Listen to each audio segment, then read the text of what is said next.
नमस्कार, मी शीतल. मॉम्स किचनमध्ये आपले मनपूर्वक स्वागत आहे.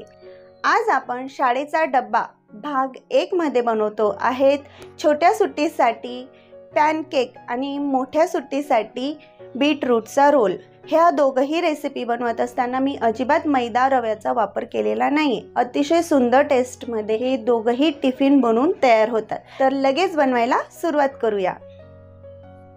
हेल्दी असा पॅनकेक बनवायला सुरुवात करूया. तर सगळ्यात आधी मिक्सर जार घ्यायचा आहे.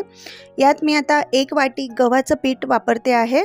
इथं मैदा रवा वापरायचा नाही आहे.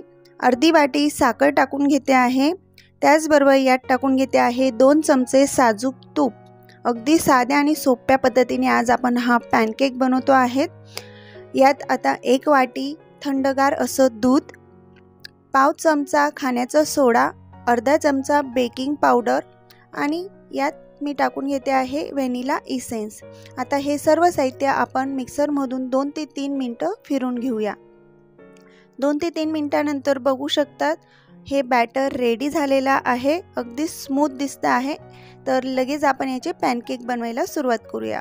तर पॅनमध्ये मी तूप लावून घेते आहे. तूप छान व्यवस्थित पसरून घेते. आता इथं पॅन गरम झाल्यानंतर यावर चमचेच्या साहाय्याने असे छोटे छोटे आपल्याला पॅनकेक हे बनवून घ्यायचे आहेत. अतिशय सुंदर टेस्टमध्ये हे पॅनकेक बनवून तयार होतात आणि तितकेच हेल्दी बनतात. तर एक बाजू व्यवस्थित बेक झाल्यानंतर याला पलटून घेते आहे. बघू शकतात अतिशय सुंदर रंग आलेला आहे या पॅनकेकला. तर दुसरीही बाजू व्यवस्थित बेक झालेली आहे. तर अगदी मस्त असे हेल्दी हे पॅनकेक बनवून तयार आहेत. तर इथं मी दुसरी बॅचही बनवून घेते आहे. सकाळच्या वेळेस हे साधारण 7 ते 8 मिनटामध्ये हे पॅनकेक बनवून तयार होतात. हे पॅनकेक आपण छोट्या बुकेसाठी मुलांना देऊ शकतो, कारण की यात आपण रवा मैदा अजिबात वापरलेला नाही आहे. अगदी हेल्दी असे हे पॅनकेक बनवून तयार झालेले आहेत. तर टिफिनला आपण सर्व करूया. आता दुसरा टिफिन बनवतो आहे बीटरूट रोल. तर तो कसा बनवायचा आहे ते बघूया. तर इथं मी एक बीटरूट घेतलेला आहे. त्याच्यावरचं साल आधी आपल्याला काढून घ्यायचं आहे. इथं साल काढून झाल्यानंतर आपल्याला लगेच हे बीटरूट एका किसणीने किसून घ्यायचं आहे. बीटरूट खाण्याचे फायदे सगळ्यांनाच माहिती आहेत आणि लहान मुलांना बीटरूट खायला आवडत नाही. तर अशा पद्धतीने तुम्ही हा रोल बनवून मुलांना नक्कीच देऊ शकतात. तर इथं बीटरूट किसून झाल्यानंतर एक उकडलेला बटाटासुद्धा मी यात किसून घेते आहे. इथं कच्चा बटाटा वापरला तरीसुद्धा चालेल. तर बघा इथं दोघंही हे किसून झाल्यानंतर यांना एका बाउलमध्ये काढून घेते. आता याला चटपटीत चव येण्यासाठी काही मसाले टाकून घेऊया. 1 चमचा लाल तिखट, पाव चमचा हळद, अर्धा चमचा जिरा पावडर, अर्धा चमचा धना पावडर, अर्धा चमचा इथं चाट मसाला टाकून घेते आहे आणि 1 इंच अद्रक बारीक चिरून, त्याचबरोबर 5 ते 6 लसूण पाकळ्या बारीक चिरून टाकून घेते आहे. यात बारीक चिरलेली कोथिंबीर सुद्धा टाकून घेतल्यानंतर अर्धा चमचा इतकं लिंबूचा रस टाकून घ्यायचा आहे. आता आपण हे सर्व साहित्य मिक्स करून घेतलेलं आहे. आता यात 2 चमचे इतकं बेसन पीठ टाकायचं आहे. एक बाइंडिंग येण्यासाठी आपण इथं बेसन पीठ वापरतो आहेत. आता बेसन पीठही आपण या बॅटरमध्ये व्यवस्थित मिक्स करून घेतोय. तर इथं हे मिक्स करून झाल्यानंतर आपल्याला अशा प्रकारे याच्या टिक्क्या बनवून घ्यायच्या आहेत. व्हिडिओमध्ये दाखवते त्याप्रमाणे लांबट अशी ही टिक्की बनवून घेते आहे. हे बॅटर तुम्ही आदल्या रात्रीसुद्धा बनवून फ्रीजमध्ये ठेवू शकतात आणि सकाळी फक्त टिक्की बनवून याला शॅलो फ्राय करायचं आहे.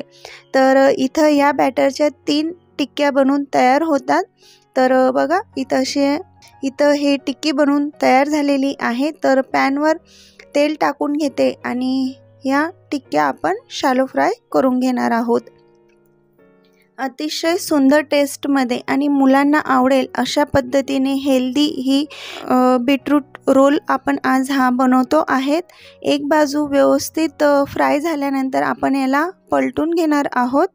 तर बघा अगदी इझिली ह्या टिक्क्या बनवून तयार होतात. आता ही टिक्की व्यवस्थित शॅलो फ्राय होते तोपर्यंत आपण यासाठी लागणारी हिरवी चटणी बनवून घेऊया. मिक्सर जारमध्ये थोडीशी कोथिंबीर, 1 हिरवी मिरची जाडसर कापलेली 2 लसूण पाकळ्या, 2 चमचे भुजिया शेव, चवीनुसार मीठ आणि थोडंसं पाणी टाकून याची चटणी बनवून रेडी झालेली आहे। आणि इकडे बघू शकतात आपली ही टिक्की सुद्धा व्यवस्थित शालो फ्राय झालेली आहे। तर लगेच यांना आपण साईडला काढून घेऊया।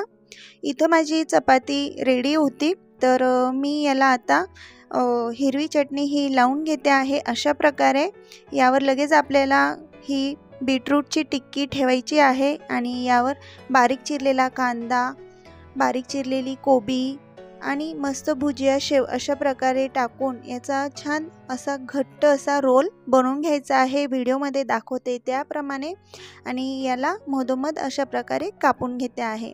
मस्त अशी ही चटपटीत आणि हेल्दी बीटरूट रोल बनवून तयार झालेला आहे। लगेच टिफिन भरायला घेते। तर यासोबत मी काकडीसुद्धा कापून टिफिनमध्ये ठेवलेला आहे। अतिशय हेल्दी असा बीटरूट रोल तुम्ही मुलांना नक्कीच देऊन बघा, त्यांना नक्कीच आवडेल। आणि त्यासोबत शॉर्ट ब्रेकसाठी, लहान सुट्टीसाठी हा पॅनकेकसुद्धा नक्कीच बनवा। तर या दोघंही रेसिपी तुम्हाला कशा वाटल्या हे मला कमेंट्स करून नक्कीच कळवा। रेसिपी आवडली पटकन लाईक करून घ्या। भेटूया नवीन रेसिपीसोबत।